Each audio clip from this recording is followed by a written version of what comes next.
নমস্কার বন্ধুরা, চৈতালির পাকশালায় তোমাদেরকে স্বাগত। আজকে আমি ডাঁটা পোস্তর রেসিপি বা সজনে ডাঁটা দিয়ে আলু পোস্তর রেসিপি তোমাদের সাথে শেয়ার করব। তোমরা সবাই বানাতে পারো, আমি কিভাবে বানাই সেটাই তোমাদের সাথে শেয়ার করছি। দেখো, ডাঁটাগুলোকে আমি ভালো করে খোসা ছাড়িয়ে ধুয়ে নিয়েছি।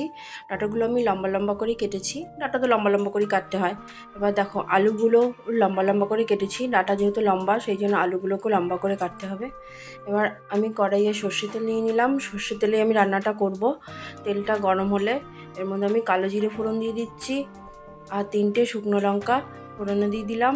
ফোড়নটা একটু ভাজা ভাজা করে নেব। এই রান্নাটা তোমরা গরম ভাতের সাথে খাবে, দেখবে খেতে খুব ভালোই লাগে। আর এই টাইমে পোস্ত তো শরীর খুব ঠান্ডা রাখে। এবার দেখো, আলুগুলো ছেড়ে দিলাম, দিয়ে আমি 3-4 মিনিট একটু নাড়িয়ে চাড়িয়ে নেব। আর এইদিকে দেখো, আমি পোস্ত নিয়ে নিয়েছি, এই পোস্তটাকে আমি বেটে নেব। আমি পোস্তটা পাটাতেই বেটে নিয়েছি।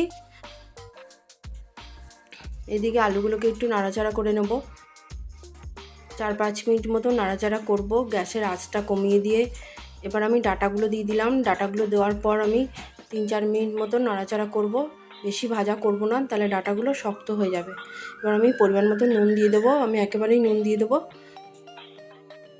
নুন দিয়েও ভালো করে নাড়াচাড়া করে নেব। এরপর আমি পোস্ত বাটা দিয়ে দিলাম। যতটুকু পোস্ত বেটেছিলাম তার মধ্যে থেকে অর্ধেকটা আমি পোস্ত বাটা এর মধ্যে দিচ্ছি, আর বাকি অর্ধেকটা পরে দেব। এবার পোস্তটা ভালো করে ডাঁটা আর আলুর সাথে মিশিয়ে নেব। একটু ভালো করেই মেশাতে হবে যেন পোস্তগুলো তেলের মধ্যে ভাজা ভাজা মতন হয়ে যায়। এরপর আমি জল দিয়ে দেব, যে যেরকম ঝোল খাবে বা মাখো মাখো খাবে বা শুকনো শুকনো খাবে সেই অনুযায়ী জল দেবে। আমি তো একটু মাখো মাখো খাবো, তাই আমি 1 কাপ মতন জল দিয়েছি। এরপর 3টে কাঁচা লঙ্কা দিয়ে, কাঁচা লঙ্কাটা চিড়িয়ে দিয়েছি, দিয়ে ভালো করে নাড়িয়ে চাড়িয়ে নেব। তারপর ঢেকে রাখবো, 7-8 মিনিট ঢাকলেই হবে, এগুলো তাড়াতাড়ি নরম হয়ে যায়। এবার একটু নাড়াচাড়া করে নেব। এবার যেই লঙ্কাগুলো আমি চিড়ে দিয়েছিলাম ওগুলো একটু ডাবিয়ে ডাবিয়ে গলিয়ে দিচ্ছি। এবার আমি নাড়িয়ে চাড়িয়ে নেব। বাকি যতটুকু পোস্ত ছিল সেটা আমি একটু সামান্য জল দিয়ে মিশিয়ে এর মধ্যে ঢেলে দিলাম।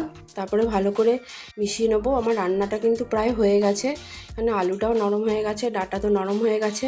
এবার সামান্য চিনি দিলাম। আমি কিন্তু এই রান্নায় কোনো রকম হলুদ ইউজ করিনি, চিনিটা অপশনাল, তোমরা দিতেও পারো নাও দিতে পারো। দেখো, আমার রান্নাটা কমপ্লিট। এবার দেখো, ঝোলটাও ঘন হয়ে গেছে, তোমাদেরকে আমি তুলে দেখাচ্ছি কেমন হয়েছে। তোমাদের যদি পছন্দ হয় তোমরা অবশ্যই বাড়িতে রান্না করে খাবে, খেতে কিন্তু খুব টেস্টি হয়। বাই।